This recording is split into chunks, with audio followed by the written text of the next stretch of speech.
आरंभ हो जाइए ओडिशा प्रसिद्ध बलंगा पंचुदल मेलन।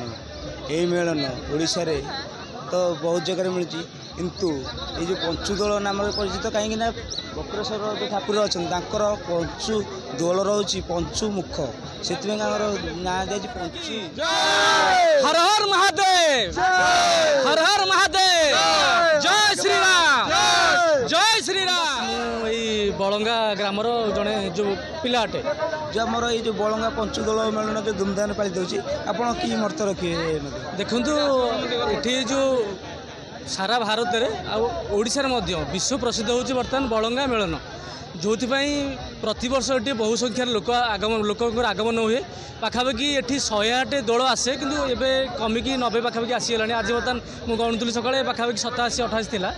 किंतु बहुत परिमाण लोक आसते एवर्ष बहुत अधिक लोक आसती। फेमस कौन ना भगवान अच्छा जो आम पंचमुखी दल सब एरिया सब बड़ देवता बोली कहुच्छी जोटा कि प्रतिवर्ष यह देखा बहुल संख्यार लोकंर आगमन। मोर परिचित नारायण बारिक घर पारिपुटली बलंगार अनुष्ठान कर्मचारी नाम मुझे न जानी जेहेतु आम दीर्घ दिन धरिक पंचुदल आम ठाकुर होती सप्तम ठाकुर बांकनाथ ठार बक्रेश्वर ठार आम ठाकुर होती 7 नंबर ठाकुर। ये 7 नंबर ठाकुर नहीं 108 दल समस्ते विभजित हो खुंटी लगी हमें समय देखिए दूर दूर गाँव लोक मैंने चौदल भी आड़िकी लगी करती संगे संगे नहीं पड़ाती किंतु आमर ठाकुर आशीर्वाद आ प्रभु बक्रेश्वर बांकनाथ आशीर्वाद रु आम पंचुदल अनुभव कर विशेषतः कौन रही आमर ये हेले पंचुदल चंद्रादेपुर दल है चंद्रादेपुर बालुंकेश्वर गोकर्णेश्वर बक्रेश्वर बांकनाथ ये पंचुदल मेलन बलंगा मेलन ये आमर पंचुदल बलंगा मेलन ये ठाकुर आर हरिहर भेट काली हम आर विशेषत्व तो बहुत दिन कौ जुगर ये रही चली आमर ये बलंगा मेलन सी हेले सिद्धेश्वर सी हेले बक्रेश्वर ये हेले बड़ भाई आउ सी हेले सान भाई हरिहर भेट गाँ ये सबू ठाकुर जुटती ये मेलन 108 दल जुटे किंतु ये हेले सर्वाधिक बड़ भाई जेहेतु बड़ भाई न आसिले मेलन भी हो पार ना। बड़ भाई हेले सिद्धेश्वर ये जो ठाकुर बेरोई ठाकुर ये हेले सिद्धेश्वर बड़ भाई ये से बक्रेश्वर सी जार मेलन सी हेले सान भाई तेणुक आंकर भेट हुए गाँ मुंडे वर्ष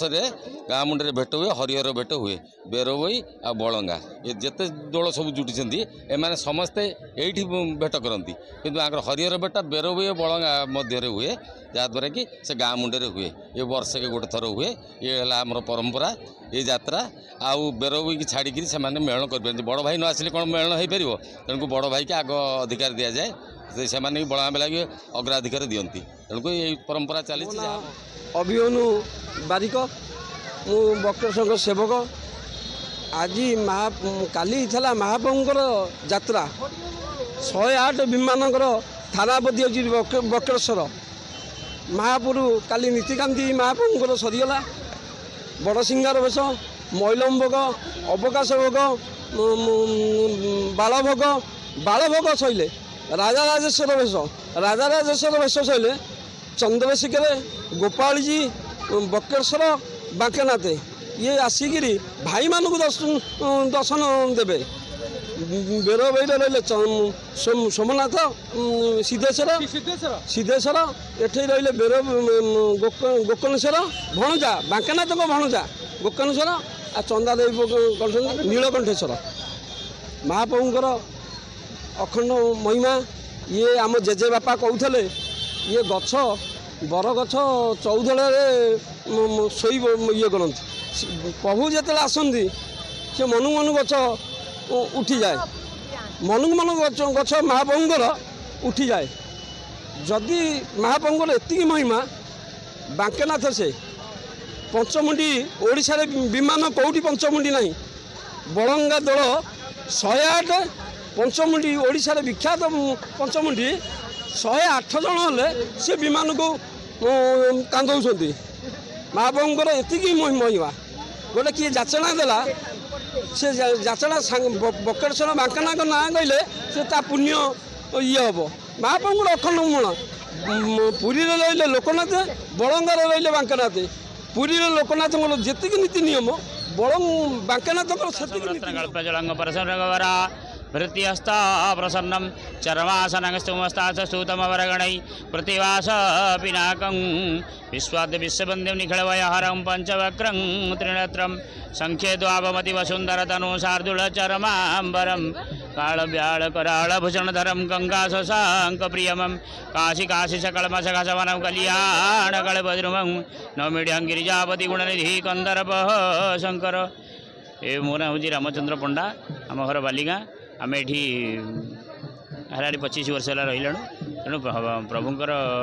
लीला ये जो हो प्रभुंर लीला रे ये बालुकेश्वर देव बालुकेश्वर विग्रह चंद्रशेखर देव आसुँच विग्रह आगे गोपीनाथ देव आमर आउ जड़े आउ पालिकी मुख्य देवता होती बक्रेश्वर देव। तेणु बक्रेश्वर देव निमंत्रण दियंती प्रत्येक वर्ष निमंत्रण देले माने बहुत जाक जगमगर आसती। बहुत टंका 5 लाख टंका खर्च हुए। 5 लाख टंका खर्च करी ये माने एठिकी आसती। एठी आसी प्रभुंकर पंचमेलार जो पंचुदल पहुँची करी ये आज आसिले काली आसिले आज रहिबे काली आज बाणमरा सर काली 12टा बेलू प्रभुंक सागर हरिहर भेट हे क्या सागर ना बक्रेश्वर देव सागर बक्रेश्वर देव सागर बक्रेश्वर देव गोकर्णेश्वर देव दिए कि ये बालुकेश्वर देव गोकर्णेश्वर देव दिए कि बक्रेश्वर बकुलेश्वर सागर भेट हे भेट है ये जी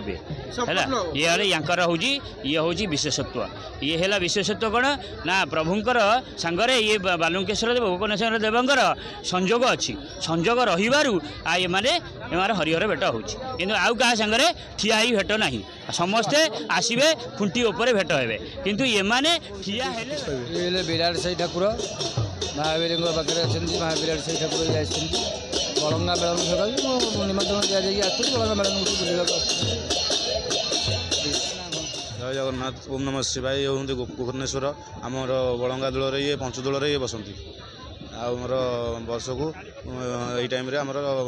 प्रकृति पंचमी ठू ठाकुर ये दोल यात्रा हुए हरिहर भेट हुए बलंगा मेण में सदा पंचदल काली हरिहर भेट हे समस्ते स्थानपति उठी सारा स्थानपति आमर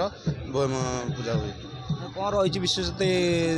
दिवंकर तो आमर बहुत अच्छी बहुत पुराना ठाकुर ये आमर गोकर्णेश्वर ना कहले विख्यात ठाकुर बहुत ना अच्छे। नरेश कुमार जेना रिपोर्ट G9 ओडिया।